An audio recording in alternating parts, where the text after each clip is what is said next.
El libro de los profetas, y digo el libro porque para los hebreos estos 12 libros es un libro, el libro de los profetas se llama. Fue escrito y fue dado el Señor al pueblo de Israel, a los pueblos a su alrededor en diferentes épocas, para respuesta de cómo un país, cómo la nación y sobre todo cómo el pueblo de Dios reacciona en medio de las crisis. Y estamos viviendo esto. Por eso consideramos pertinente aquí en la comunidad leer y reflexionar sobre los profetas menores, que a propósito a veces no los leemos tan continuamente, leemos más otros libros. Entonces, hoy vamos a reflexionar un poco sobre uno de los libros, ese sí tal vez como el más conocido de los profetas menores, es el libro de Jonás. Si se han dado cuenta, no hicimos el orden exacto por cambios de programación. Miguel estuvo hablando el domingo pasado sobre ¿en qué profeta? ¿Quién? Miqueas, muy bien, que es el que sigue, pero él estuvo reflexionando acerca de este profeta. Hoy vamos sobre Jonás. Y lo que él nos dice, y el título que le hemos puesto para esta reflexión, amarte es un asunto difícil. Porque a algunos es difícil de amar, ¿cierto? Y si uno lee, lo interesante es, yo pensé en las personas a nuestro alrededor, algunos que no son tan fáciles, pero en el libro no solamente creo que nuestro Señor está hablando de cómo cómo amar a estas personas alejadas de Él, sino que a mí me parece que uno de los más difíciles de amar es a Jonás, el mismo, pero el Señor estuvo ahí presente en eso. Jonás es uno de los profetas que más sabemos cositas de su vida, como el profeta Oseas. Jonás y Oseas, es muy interesante que son los profetas que ellos encarnaron el mensaje. Ellos son el mensaje. Oseas tuvo que casarse y el Señor lo envió a casarse y tuvo una esposa pródiga. Y él encarnó en sí mismo el mensaje del Señor.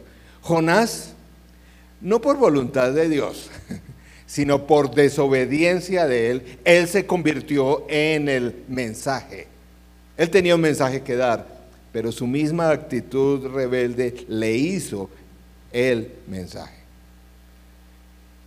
Él fue un portador de buenas nuevas a un pueblo tremendamente cruel. Nínive, capital del imperio asirio. Cuando estudiamos los comportamientos y cultura de los grandes imperios, ese fue un imperio poderosísimo. Pero igual de poderoso fue muy, muy cruel. Pocos imperios han sido tan especializados en, por ejemplo, torturar a sus enemigos. Lo que describen los libros acerca del pueblo asirio es tremendo. Entonces uno creo que entiende un poquito cuando lee la historia de este pueblo, la actitud de Jonás. No lo justifica, pero uno puede entender. Un pueblo, son de los pocos pueblos, imperios que han tenido en la historia, que su ejército ha sido entrenado para conquistar y matar, no para defender. Se supone que el ejército y todo esto está entrenado para defender fronteras, pueblos. No, este ejército desde el comienzo fue un ejército grandísimo. En proporción probablemente sea el ejército más grande que ha tenido un imperio, en proporción en cuanto al número de habitantes y el tamaño del ejército que tenían, entrenado para conquistar y matar y subyugar a sus enemigos. Hoy la aplicación tal vez no tiene ese dramatismo del mismo libro, pero sí hay algunos que el Señor nos manda a amar, ¿cierto? Y nosotros decimos, Señor, ¿seguro? Sí.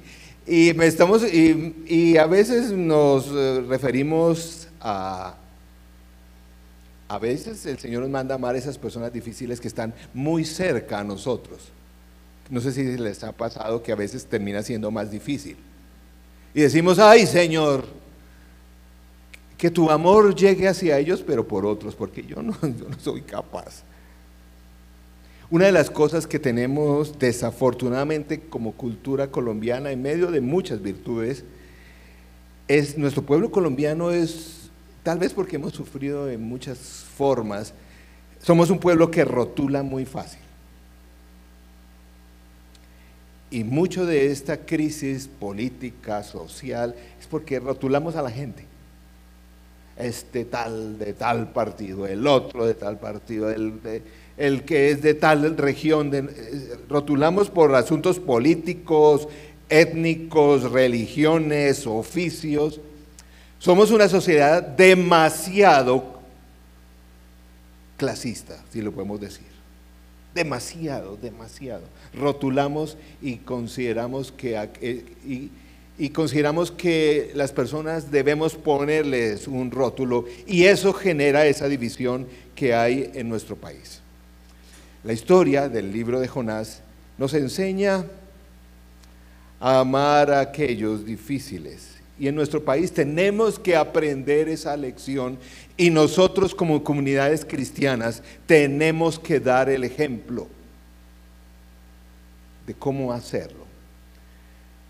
Quisiera hoy compartir 3 cosas. Hay mucho en estos 4 capítulos del libro de Jonás que veo de nuestro Dios, que nos ayuda, creo, a entender las relaciones y cómo amar de esa forma. En primer lugar, la misericordia del Señor nos persigue, nos perseguirá. ¿Qué cosa? Pero es una de las cosas que yo veo para Jonás y para el pueblo de Nínive. No solamente el mensaje que tuvo que dar Jonás, que no quería dar, pero el Señor estuvo ahí detrás de él y también detrás de bendecir al pueblo de Nínive. Brevemente, Jonás 1, del 1 al 4, para recordar la historia. La palabra del Señor vino a Jonás, hijo de Amitai: anda, ve a la gran ciudad de Nínive y proclama contra ella que su maldad ha llegado hasta mi presencia. Jonás se fue, pero en dirección a Tarsis, es decir, al lado opuesto, corrió para el otro lado, para huir del Señor. Bajó a Jope, donde encontró un barco que zarpaba rumbo a Tarsis. Pagó su pasaje y se embarcó con los que iban a esa ciudad, huyendo así del Señor. Pero el Señor lanzó sobre el mar un fuerte viento, y se desencadenó una tormenta tan violenta que el barco amenazaba con hacerse pedazos. La misericordia del Señor nos persigue. Y a veces nos persigue en formas que no esperamos, o que consideramos que, no la vemos tal vez como misericordia.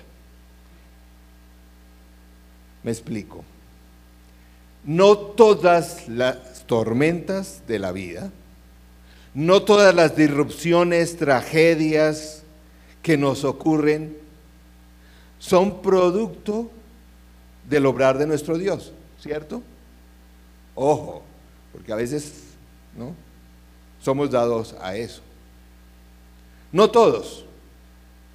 Es como complicado algunos meses atrás, cuando empezó esta pandemia, escuchar a algunas personas, hermanos en la fe, diciendo: ay, ¿quién sabe para qué el Señor nos mandó esta epidemia? Pues cuidado, porque no todo. ¿Se acuerdan, por ejemplo, cuando los discípulos estaban con el Señor Jesús y el Señor Jesús los estaba enseñando? ¿Recuerdan que el mismo Señor Jesús reprendió algunas tormentas porque no eran producidas por él? Pero, queridos hermanos, amigos, esta tormenta sí fue producida por el Señor. Sí fue para llamar la atención. Y es muy interesante que Jonás se dio cuenta, ¿cierto? Pero no se dio cuenta. Hasta él mismo dijo, ¿sabe qué? Cuando en el barco que iba ya a naufragar, dijo, ¿sabe qué? Eso es culpa mía. Pero para mí lo duro del carácter, no sé, es más testarudo ese Jonás. No dijo, ay, me arrepiento, Señor, de todo eso, sino, ¿sabe lo que dijo? ¿Recuerdan? Écheme a mí al agua para que se calme esto. Pero él no necesariamente se estaba arrepintiendo, diciendo, no, ay, Señor, perdóname que yo cogí para el lado opuesto, sino dijo, ¿sabe qué? Esto es por causa mía, pero écheme al agua porque... Y de hecho pasó. Y la tempestad se calmó. Y sin embargo, don Jonás no se arrepiente. Y dice ahí el Jonás 1:15, así que tomaron a Jonás y lo lanzaron al agua y la furia del mar se aplacó. Al ver esto, se apoderó de ellos un profundo temor al Señor. No de Jonás, que se supone era el creyente, eran los otros, a quien le ofrecieron un sacrificio y le hicieron votos. El Señor, por su parte, dispuso un enorme pez para que se tragara a Jonás, quien pasó 3 días y 3 noches en su vientre.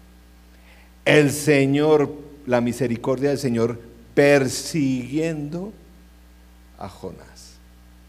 Ahí estaba, ahí estaba. No sé si te has dado cuenta en la vida que has acompañado a otras personas en sufrimiento. Todos de una u otra forma pastoreamos a otros. Hay un elemento que debemos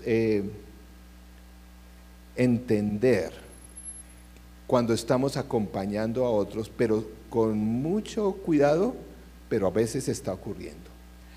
Hay situaciones, hay tormentas en la vida, circunstancias difíciles, que no es como algunas veces decimos oposición del enemigo. Son invitaciones del cielo a cambiar de dirección. Sí ocurre, no siempre, acabo de decirlo, pero en el aconsejamiento espiritual, el acompañarnos unos a otros, tenemos que discernir. Algunas de esas tormentas son dadas, no son cuestión del enemigo, no. Son invitaciones.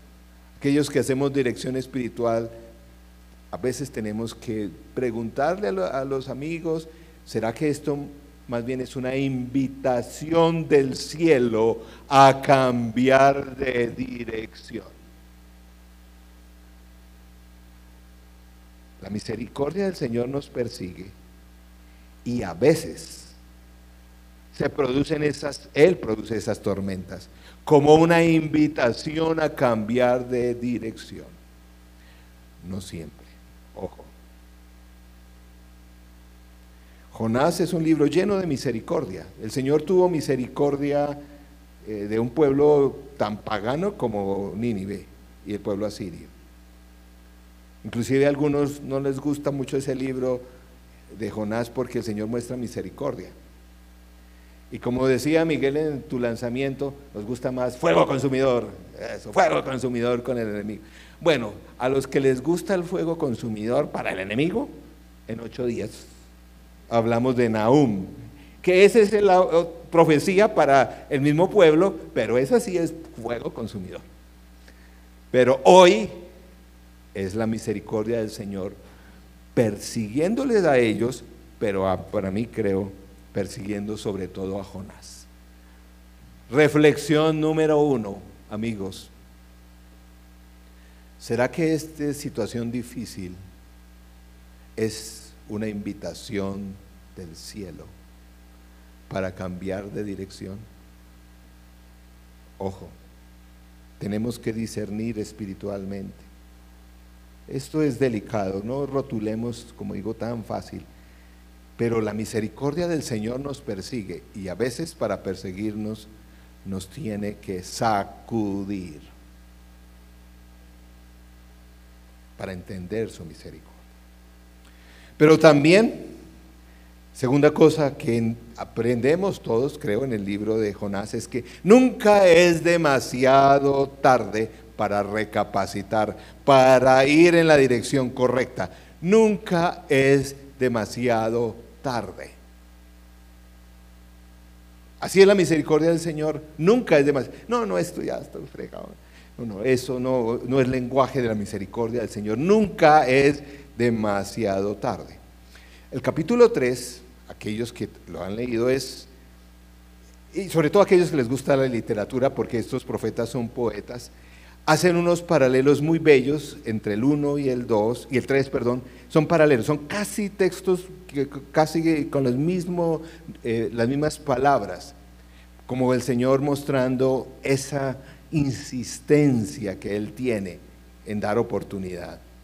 Jonás 3, 1 al 4, fíjense que uno cuando lee el 3, uno dice, esto ya lo leí. La palabra del Señor vino por segunda vez a Jonás. Anda, ve a la gran ciudad de Nínive y proclámale el mensaje que te voy a dar. Jonás se fue a Nínive conforme al mandato del Señor. Ahora bien, Nínive era una ciudad grande y de mucha importancia. Jonás se fue internando en la ciudad y la recorrió todo un día, mientras proclamaba, dentro de 40 días Nínive será destruida.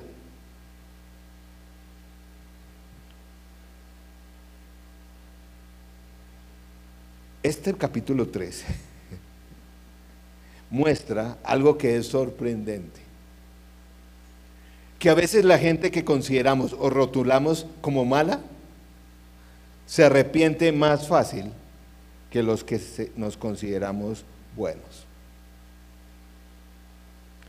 Esta gente, yo lo que vamos a ver, a la larga se arrepintió más rápido que lo que hizo Jonás. Capítulo 3, versos 5 al 8. La proclamación de Jonás. ¿Y los ninivitas qué dice? Le creyeron a Dios, proclamaron ayuno y desde el mayor hasta el menor se vistieron de luto en señal de arrepentimiento. Cuando el rey de Nínive se enteró del mensaje, se levantó del trono, se quitó su manto real, hizo duelo y se cubrió de ceniza. Ceniza en el lenguaje bíblico es señal de arrepentimiento. La ceniza significa eso. Luego mandó que se pregonara en Nínive por decreto del rey de su corte: ninguna persona o animal, ni ganado, lanar o vacuno probará alimento alguno, ni tampoco pastará ni beberá agua. Al contrario, el rey ordena que toda persona junto con sus animales haga duelo y clame a Dios con todas sus fuerzas. Ordena asimismo que cada uno se convierta de su mal camino y de sus hechos violentos. Al ver lo que hicieron, es decir, que se habían convertido de su mal camino, cambió de parecer y no llevó a cabo la destrucción que les había anunciado. Miren, este versículo es uno de los versículos más profundos del texto bíblico, hablando de la misericordia de Dios.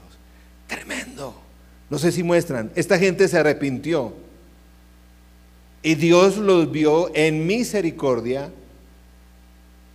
y cambió de opinión. Es muy también fuerte en el hebreo, porque es una palabra muy similar al arrepentimiento de los asirios. Es como que Dios dice, bueno, está bien, por esos hechos voy a cambiar. Tremendo. Nunca es demasiado tarde, porque sí, aún Dios, dice aquí, lo dice ahí, por el arrepentimiento, dice, ¿saben qué? No los voy a destruir. Cualquiera que es padre, hoy celebrando el Día del Padre, pues nos pasa. ¿cierto? ¿Cuántas veces a veces decimos, ay, que y ustedes de tal cual y lanzamos? Y después uno ve a los pelados como que ahí, ¿cierto? Como que ya hay, no, que a veces como que lo engañan a uno. Pero no, esta gente se arrepintió de verdad y uno dice, ¿sabe qué? Listo, listo. Entonces los pelados lo miran ahí con ojos así como de no. Y uno dice, bueno, está bien, salga a jugar, salga.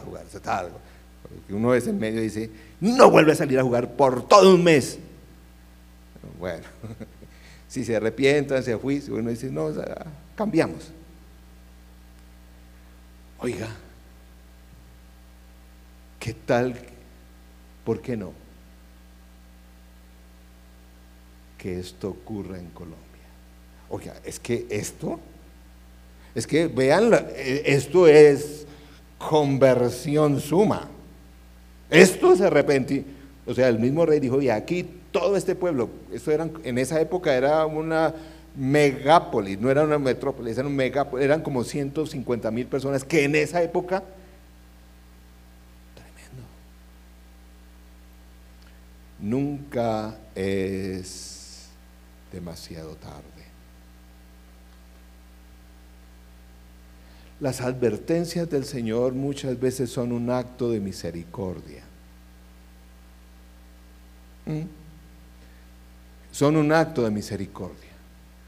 Y a veces esas tormentas en la vida son una advertencia del Señor de forma de misericordia. Oiga, cambien. Sí, nuestro país necesita cambio. Y ¿saben cuál es el papel de la iglesia? Proclamar ese arrepentimiento. Que el Señor hace la obra. Miren, si se convirtieron estos, que eran remalos, aquí en nuestro país el Señor puede bendecir.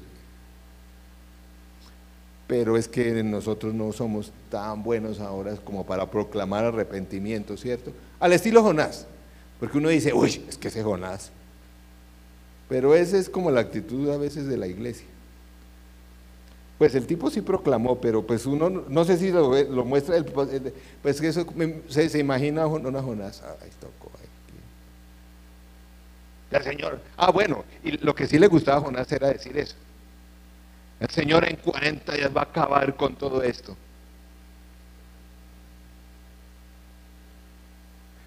Hay consecuencias que no podemos evitar, eso es.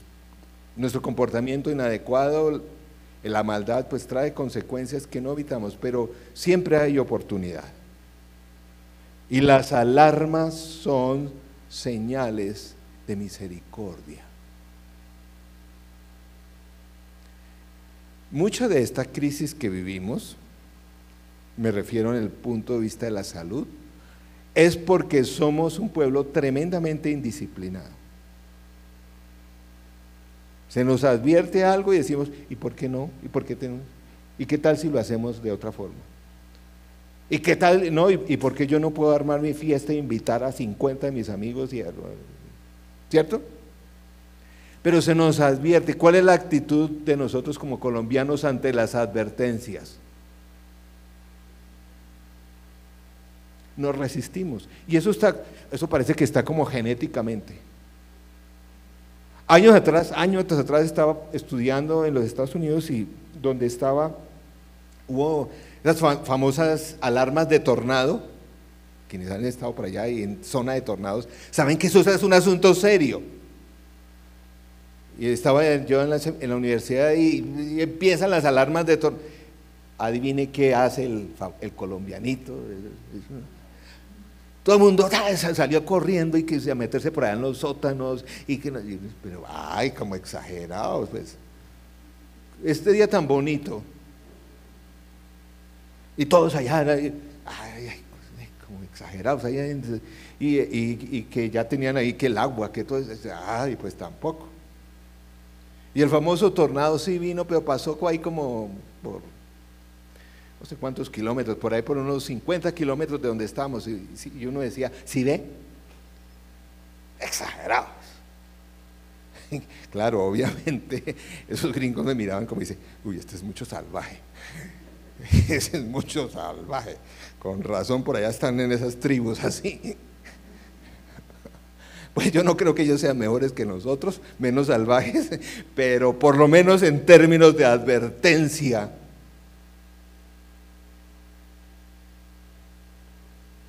Sí o no, nosotros sufrimos con nuestros hijos, papás, ahí estamos celebrando el Día de los Padres, hombre, muchachos, hijos, lo que sea, uno advierte no solo porque quiere ser cansón, sino porque uno quiere evitar, ¿cierto? Pero pues siempre es posible, nunca es tarde, pero tenemos que cambiar la dirección. Tal vez hay algunas consecuencias que no podemos fallar, hay relaciones que ya se acabaron, sufrimos enfermedades pero tenemos que cambiar la dirección. Como colombianos también digo, como cristianos, yo creo mucho en que ahí donde me ven, yo soy más soy muy tranquilo, pero no cambio tan fácil de dirección. Insisto, insisto e insisto. Y créame que por ir adelante, por seguir y por insistir y por ser tenaz, pero si uno está equivocado, no llega al lugar correcto. Les pongo una ilustración. Yo soy bueno para orientarme. Pues sí, como es algo como natural. Pero el problema es que eso también me ha hecho demasiado terco. Una vez estábamos por allá no hace mucho, con mi esposa y otros amigos, yendo a la casa que era por allá en el campo, de un almuerzo que nos invitaron y complicadísimo. Entonces pusimos el famoso dispositivo pero pues como era en el campo no era tan fácil. Pues yo como soy bueno para eso, no, sigamos por acá y sigamos por acá. Y mi esposa, ¿qué es lo que le dicen a uno de las esposas? Yo creo que no es por acá. Sí, claro, es que siempre como quieren que uno vaya por donde ella, ¿cierto? Y seguimos por ahí, que por ahí hay camino, y que es por aquí. Yo creo que ya hemos pasado aquí como 3 veces y no es por acá. ¿Por qué no preguntamos, no? Es la piedra que le da a uno cuando le dice, ¿por qué no se baja a preguntar? Entonces más bien uno le dice, bájese usted. No, pues sí, pero sí uno dice eso, más o menos. Entonces, bueno, pero estábamos con amigos, entonces me tocaba hacer. Entonces, está bien, amor, voy a bajarme a preguntar. Me bajo a preguntar, y pues apareció menos mal un parroquiano. Hombre, que vamos a tal sitio, es tal la casa de los tales, del apellido. Uy, no, señor. No, eso está, no, por ahí me dijo, no, eso tiene que volver, esos son como 15 minutos para atrás y tal cosa. Coge allá que hay como una especie, no era glorieta, pero casi, pero no es esta, sino que usted coge esa a la izquierda. Listo. Me meto en el carro.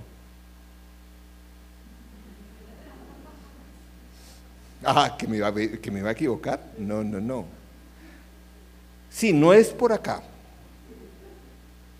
Pero más adelante debe haber alguna forma de ir a vuelta. Pero más adelante debe poderse uno de regresar, debe poderse. Después de 5 minutos,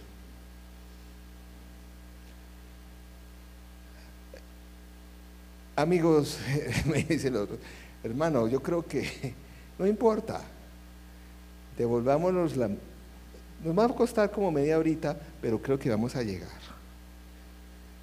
Y tocó devolverse. Y a veces nosotros manejamos la vida así. No, es que está equivocado, hermano. No, que es no, su vida no va, no es. Y toca devolverse. Y esta experiencia parece que ocurre, eso me hizo sentir bien. Eso ocurre en la vida, parece que a varias personas, a tal punto que el gran escritor C.S. Lewis escribió al respecto. Cito: el progreso significa acercarse al lugar donde quieres estar. Y si te has equivocado, avanzar no te acerca a la meta. Esto suena como, pero es profundo. Más adelante vuelvo y cito al señor C.S. Lewis: si estás en el camino equivocado, el progreso significa dar un giro y volver al camino correcto. Y en ese caso, el hombre que se vuelve más pronto es el más progresista. Tremenda reflexión. Es decir, el que se arrepiente primero es más inteligente.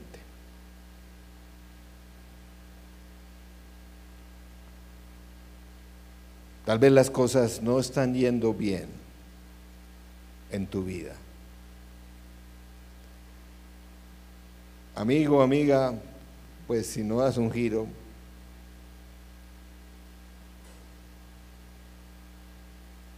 por más que pasen los años, los meses, las cosas no van a cambiar.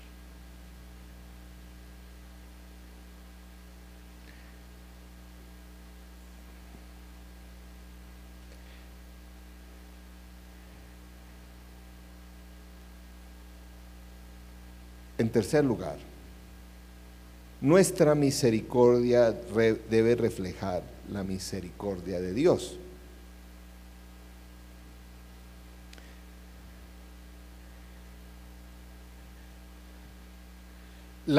Nuestra misericordia debe reflejar la misericordia de Dios. Entonces, muchas veces como cristianos, voy primero a elaborar el punto, decimos: no, yo sí conozco la misericordia de nuestro Dios. Sí, ¿cierto? ¿Cuántos se conocen? Sí, el Señor ha sido muy misericordioso conmigo. Sí. Yo conozco de su misericordia, gracias a Dios. Pero ¿saben cómo se sabe si realmente conozco la misericordia de Dios? Cuando mi vida y mis acciones y mis relaciones reflejan la misericordia de Dios a otros. Mientras tanto, querido hermano, hermana, amigo, como decimos aquí en el interior, su merced no ha conocido la misericordia de Dios. O tal vez sí la ha conocido, pero no la ha aceptado. Porque quien la acepta y la tiene que reflejar. Y hasta el momento, don Jonás no había entendido ese cuento de la misericordia. Porque miren lo que pasa en el capítulo, al final del libro, capítulo 4, versos 1 al 3. Cuando toda esa gente se convirtió,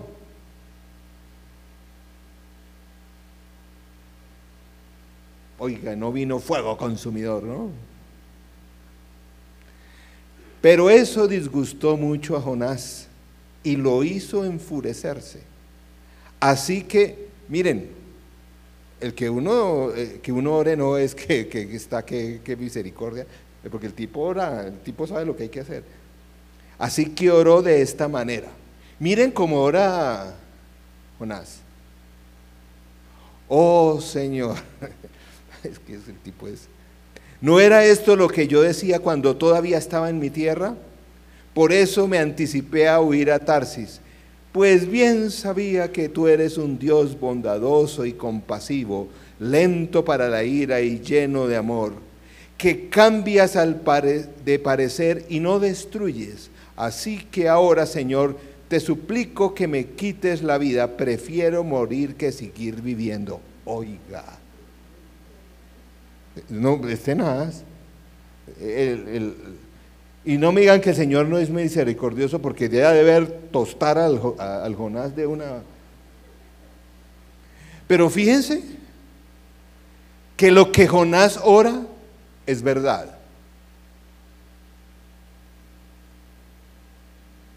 Pero no quiere decir que su corazón esté en línea con el Señor. No, no, no. Sí, uno puede orar y hacer, pues, lo que dice es cierto. Y usa las palabras correctas. Pero el texto también muestra, Jonás había entendido esto de la misericordia. La había visto, pues lo dice. Teológicamente es correcto, Señor, tú eres, pero el tipo adentro. Porque quien conoce la misericordia de Dios es capaz de reflejar esa misericordia a otros. Mientras tanto es solo un asunto teórico. Y por eso creo que el Señor tenía tanta paciencia con Jonás. Gracias a Dios, con nosotros también. Estaba enojado. Uno dice, bueno, aquí está adorando al Señor o está qué. Y nuestra adoración a veces se parece así, ¿cierto? Señor, y eso.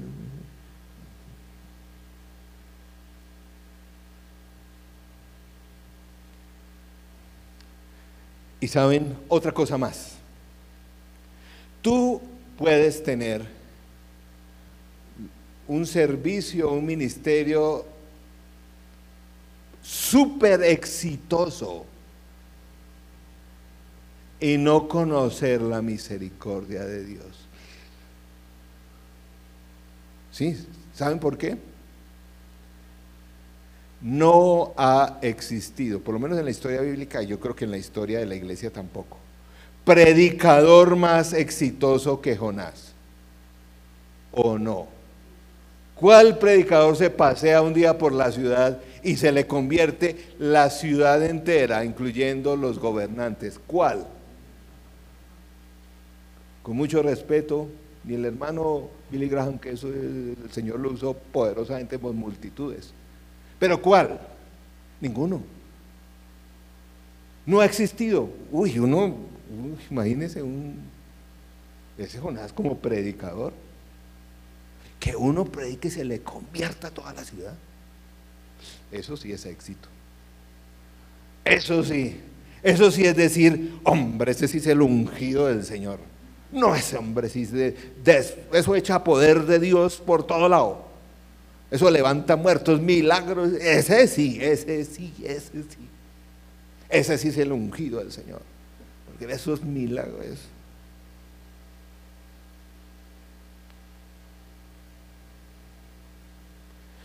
Muy interesante.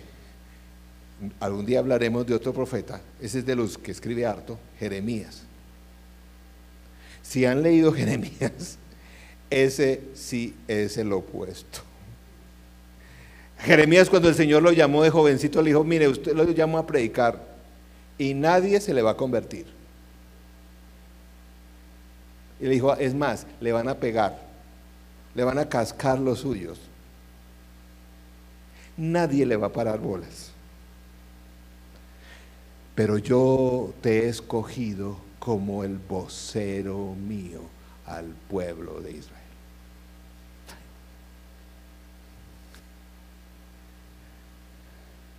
Tremendo. Si leemos Jeremías, bueno, hasta el exilio le tocó vivir a Jeremías.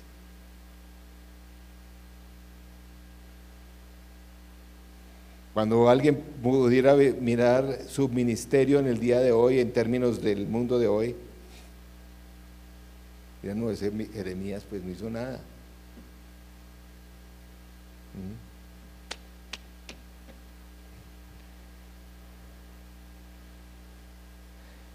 No se puede reflejar la misericordia de Dios si no la entendemos, si no la experimentamos. No echemos tanta cháchara. El Señor es misericordia. Pues por eso la gente no se convierte, porque el Señor es pura misericordia y uno Los amigos de la oficina, la familia dice, ¿será? Porque pues con el carácter de este tipo, pues.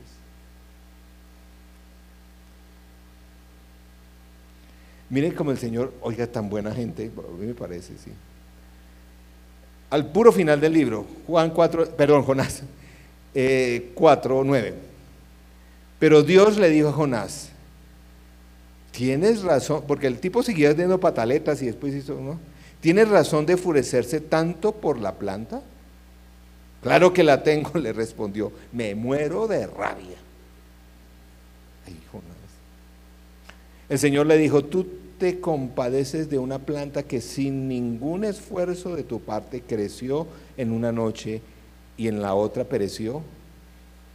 Y de Nínive, una gran ciudad donde hay más de 120,000 personas que no distinguen de su izquierda y tanto ganado, no habría, dice el Señor, yo de compadecerme.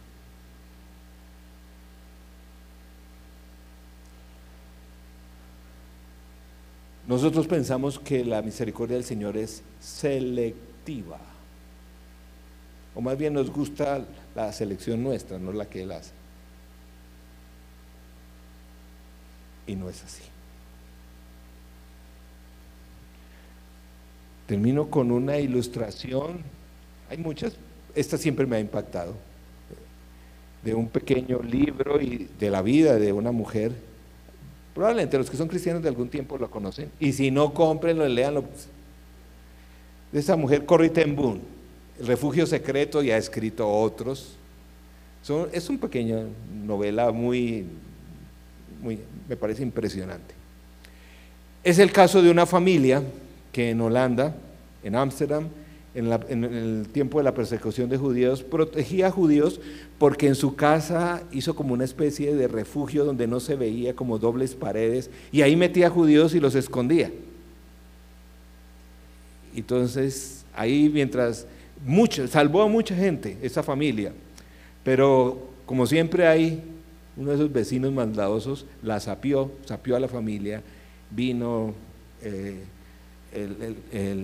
la policía, la Gestapo, los apresó, los llevó a campos de concentración, a ellos, a su familia. Su tía, que estaba con ella en un campo de concentración, murió. Por la protección del Señor, ella se salvó, sobrevivió la Segunda Guerra Mundial, y después de la guerra ella empezó a enseñar, y el Señor la llamó a predicar el perdón, la reconciliación. Una mujer de una tremenda capacidad de comunicación. Y predicaba y decía, miren, cuando uno se arrepiente, el Señor, y ya lo decía, y pues porque lo dice la palabra, el Señor nuestros pecados los manda a lo profundo del mar, donde ni siquiera Él vuelve a hablar de, hablando del, cuando uno se arrepiente, no importa el pecado que haya cometido, el Señor lo perdona. Tremendo. Por todo sitio en Europa la llamaron, después en los Estados Unidos. Estando en una de esas conferencias, al terminar, se le acercó un caballero mayor, elegante. Ella lo describe en uno de sus reportajes, de un impecable abrigo gris y su gorro en esa época. Se le acercó después de la conferencia de ella y le dijo, señora, gracias por el mensaje que usted acaba de decir. Yo fui un agente de la Gestapo y su mensaje me ha liberado. ¿Es verdad que Dios puede perdonarme y que puede echar mis pecados a lo profundo del mar y no volver a acordarse? Ella le dijo, sí, eso acabo de decir. no, lo dice la Biblia. Y le dijo, ¿podría usted como representante y como una persona que sufrió el maltrato en un campo de concentración, perdonarme a mí? Ella hasta el momento dijo en el reportaje, no se había dado cuenta, pues no se había fijado en el rostro de este hombre, como el sombrero y todo eso no se había fijado. Cuando le dijo, ¿podía usted perdonarme?, se fijó en su rostro y ella dijo que en un segundo todo su ser se congeló. Porque ese oficial que estaba ahí fue oficial en el campo de concentración donde ella estuvo. Ese oficial fue el que mandó ejecutar a su familia, el que mandó castigar a ella inclusive físicamente. Obviamente él no se acordaba de una de tantos prisioneros que vio, pero ella nunca había olvidado ese rostro. Entonces ella dice que por fracción de segundos tuvo esa lucha. Cuando el tipo le dijo, ¿me perdona?, y él le extiende la mano, ella dice, yo estaba congelada. Y ella misma dice, no sé, no fui yo, dice, fue la presencia, algo sobrenatural en mí me impulsó a extenderle la mano. Y cuando ella dice, cuando mi mano tocó su mano, ella dice, experimenté una sensación de amor que jamás había experimentado. Y pude decirle, Señor, sí, lo perdono. Ella dice que nunca le dijo quién era, ni así. Y que este hombre jamás lo vio después, pero que abandonó este recinto con la seguridad del perdón de Dios.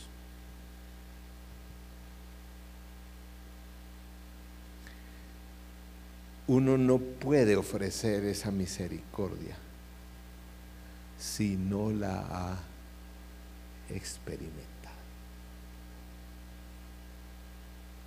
El Señor persiguió a Jonás. Yo no sé qué más pasó en la vida de Jonás, pero yo creo que al final, no lo dice ahí en el libro, pero al final yo creo que él entendió la misericordia de Dios.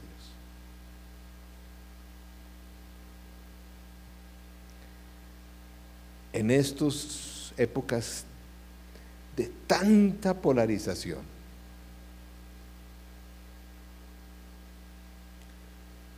no vamos a poder experimentar misericordia con la persona que sea tan diferente, política, de religión, yo no sé de qué, pero si no experimentamos la misericordia de Dios.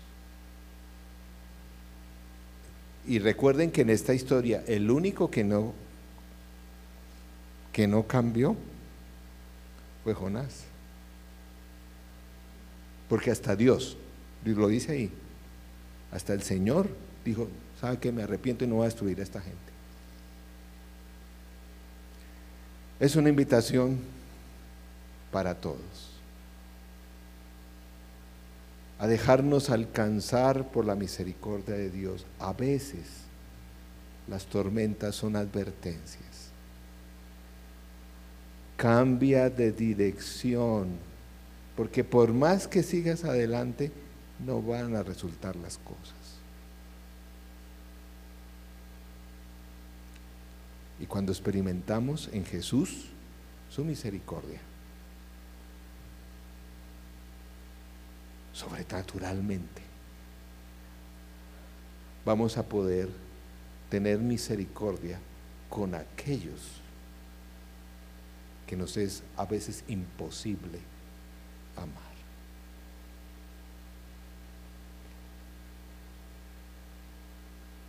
Es fácil hablar que la iglesia en este país debemos hacer eso. Listo, empecemos por nuestras vidas. Vamos a orar. El Señor nos está buscando. Él siempre nos persigue en su misericordia. Tal vez nos está diciendo, cambie para otro lado. No, pero es que esa gente, no sé. Yo tengo fe que pasa algo aquí en Colombia como allá en Nínive. Pues si esta gente era así. Pero sobre todo que reaccionemos más pronto que lo que reaccionó Jonás. Oremos. Todos tenemos desafíos de misericordia a nuestro alrededor. Y en un país tan polarizado, yo no sé ustedes, pero yo a veces tengo que confesar, porque a veces yo quisiera, Señor, ¿por qué no acaba esta gente? Sí, yo lo he sentido así. Sí, yo.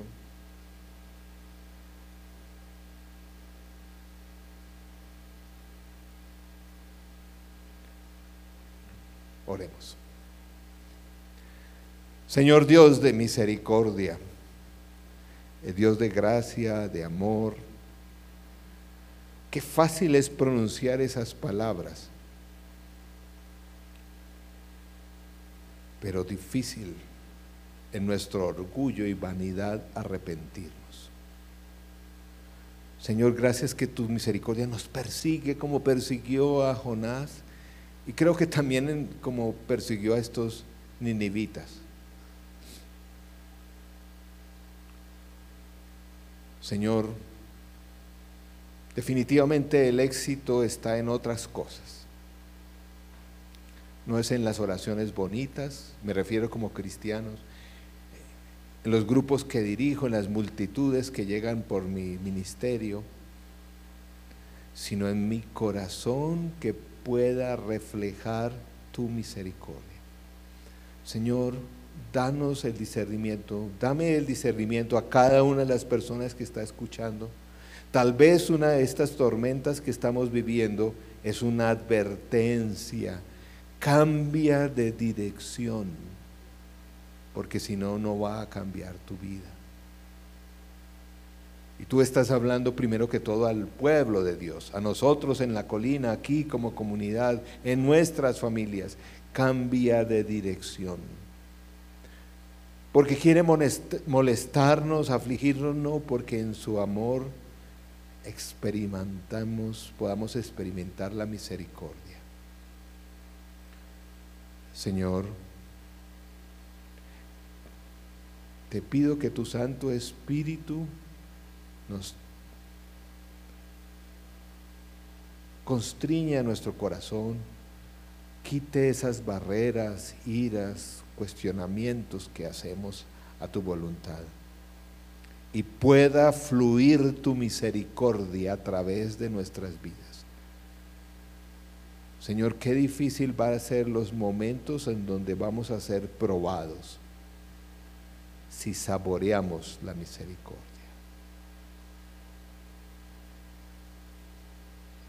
Como dijo la misma señora Corrie ten Boom, esa misericordia no la podemos guardar por años, sino la tenemos que experimentar día a día para de una forma fresca ofrecer misericordia al mundo. Señor, hoy permítanos recibir tu misericordia, entender la profundidad de nuestro pecado, la necesidad de ir en alguna área de nuestra vida en la dirección opuesta, y que esa misericordia cada día florezca. Necesita florecer, por eso necesitamos cada día estar en contacto contigo, porque no se puede vivir de la misericordia prestada hace un año, sino de la misericordia de hoy, para bendecir a aquellos que aún en medio de nuestros prejuicios necesitan recibir misericordia. Señor, gracias. por tu amor. Gracias por cada uno de los padres que está tal vez en este momento escuchando o escuchará este mensaje. Ayúdanos. Danos de tu misericordia en medio de nuestras fragilidades, en medio de nuestros errores, inconsistencias.